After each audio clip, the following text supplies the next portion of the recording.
Hello again, students. This is Mr. Giordano bringing you another flip lesson by none other than me, Mr. Giordano.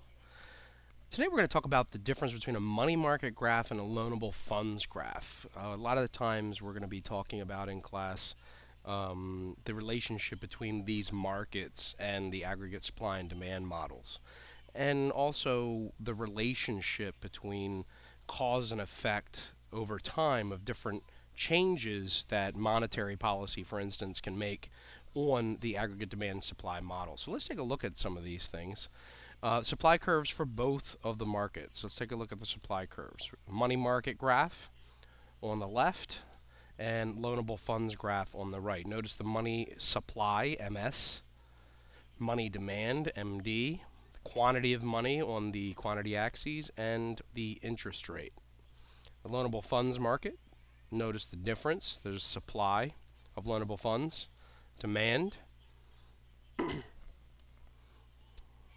and you could see the two together. Now, obviously, these are similar in some ways, but there are certain differences between these two that we're going to have to highlight. Let's start with the money market. The money market is the market for short-term borrowing. Okay, so this is something that we're talking about when we talk about the Federal Reserve Bank of the United States, which was mentioned in class the other day. The Federal Reserve Bank of the United States is this independent agency of the government that regulates the supply of money. Federal Reserve Bank, in many ways, uses three different tools, and we talked about these tools in class. One of those was the reserve requirement. We also talked about open market operations, and we also talked about, to a certain extent, the discount rate. Okay, well, let's take a look at each one of these. The reserve requirement is basically the amount of money that banks across the United States have to keep in reserve at any time for withdrawal. If the money is in the bank, obviously then it can't be lent out. It cannot be used by consumers at that moment, and it's kind of in the bank. It's kind of stuck there in the bank. So this kind of pulls money back. So if the reserve requirement is lowered, that means that banks have less amount of money that they have to keep in their vaults at one time. This leads to an increase in excess reserves. Okay, excess reserves are those funds then the bank can then lend out to you, the consumer, for instance, or businesses in investment situations. If banks make loans, and again, this is where we were talking about in macro, it's a lot of cause, effect, cause, effect, cause, effect. One thing leads to another.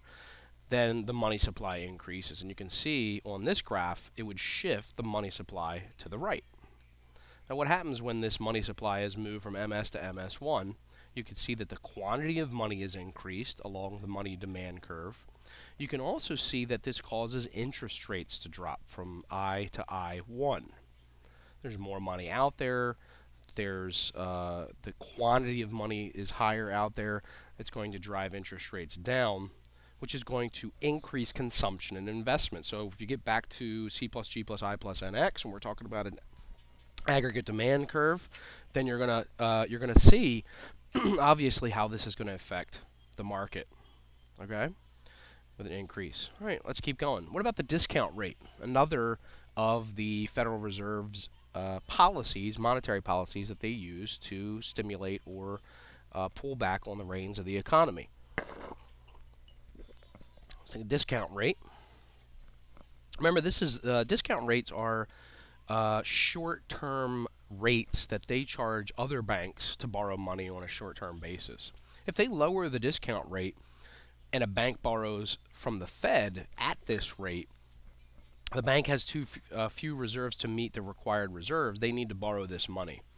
Maybe they have a run on money from customers. They have a lot of checking accounts that are drawn on more than usual. Maybe the bank is lending out too much money. Once they get back to the bank and start returning deposits, in the future, the bank will now have more excess reserves. If banks make loans, the money supply increases, shifting MS to MS1, again, increasing the quantity of money, and also decreasing the interest rate from I to I1. What is this going to do? Again, It's going to increase consumption and investment. C plus I plus G plus NX is aggregate demand. Aggregate demand is going to increase. Okay? So again, we see the effect of these changes. Another tool of the Federal Reserve Bank is what we call open market operations, or the purchasing or selling of government bonds, treasury bills, notes. If the Fed buys bonds, either from banks or from the general public, remember, anyone can own a bond. Anyone, any individual, any nation that is purchasing bonds. These are on the open market. That's why we call it open market operations.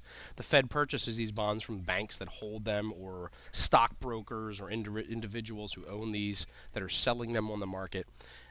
This purchase of bonds will then increase excess reserves. Okay, the increase in excess reserves enables banks to make more loans, increases the money supply in the economy. Again, we get MS to MS1, changing the quantity of money to QQ1 and lowering again the interest rates from I to I1. Again, this is going to affect consumption and investment. With lower interest rates, people are going to borrow more money. Firms are going to be able to invest in their firms at a cheaper rate. And this enables the aggregate demand then to shift to the right, or an increase in aggregate demand. When the Fed purchases bonds from the general public, has the same effect, but it is a more immediate impact on the economy. And one of the reasons why it's a more immediate impact is because it's a more direct exchange of liquid funds, for instance. So if you were an individual investor, as you yourself, as a person, purchased a government bond, and this government bond was then, remember, a piece of paper in your hand, you had no cash.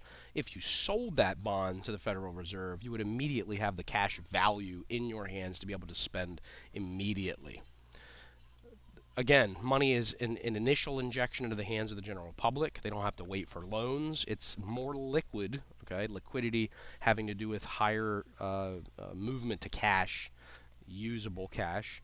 And the initial injection does not have required reserves taken out when a bank would have to do. Okay, so this is like an immediate injection into the economy. Again, the opposite effect happens when the Fed increases the reserve requirement. The opposite effect happens when they increase the discount rate, or when the Federal Reserve sells bonds in the open market. You're going to see the decrease in the money supply from MS to MS1. Now look what happens. There's a reduction in quantity and an increase in interest rates. Okay? When you increase the interest rates to I to I1, again, what kind of effect does this have?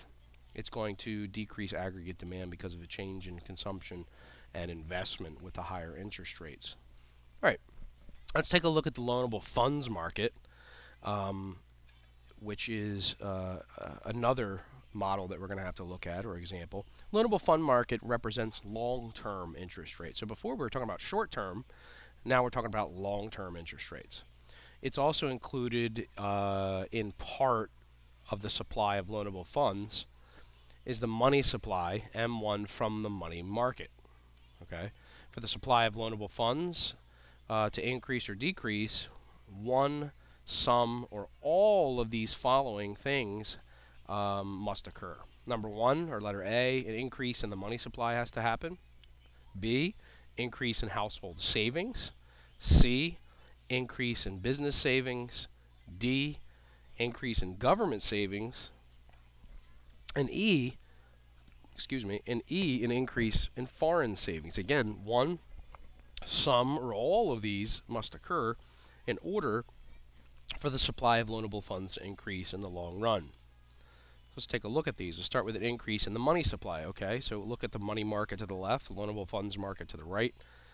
If there is an increase in the money supply from M1 to MS to MS1, remember this is going to lower interest rates from I to I1. This increase in the money supply causes this short-term interest rate change. This is going to actually directly affect the loanable funds market by increasing the supply of money in the long term and lowering the long-term interest rates. Okay?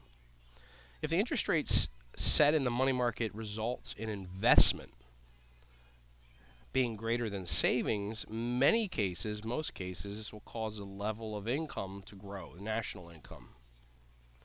As national income increases, that means more savings. That means shifting the savings supply curve in the loanable funds market to the right. Many financial institutions will take advantage of the difference between short-term and long-term interest rates. Think about how this can be beneficial to an individual or a firm, a banking institution that wants to make a profit.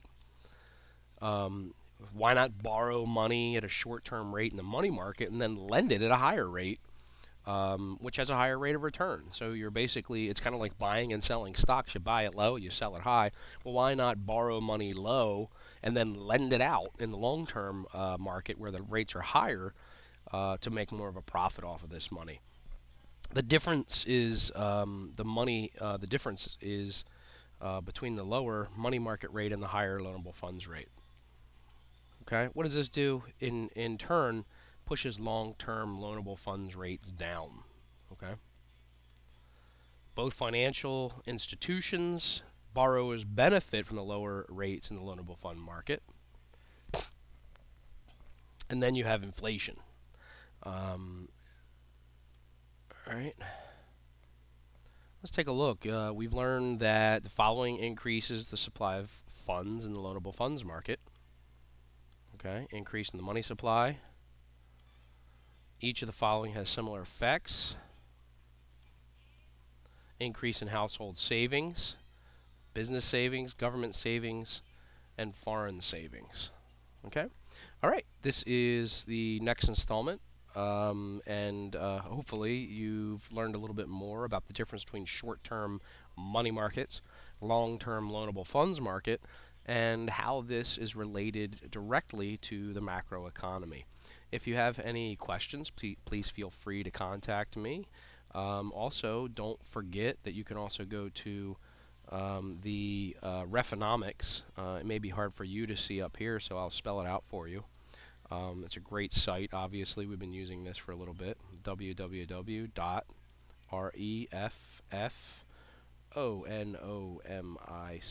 Refonomics.com. There's a lot of good stuff on here, and you may be able to play around with some of this stuff. All right, I'll see you in class next time. Enjoy your day. Thank you, and I'll see you next time.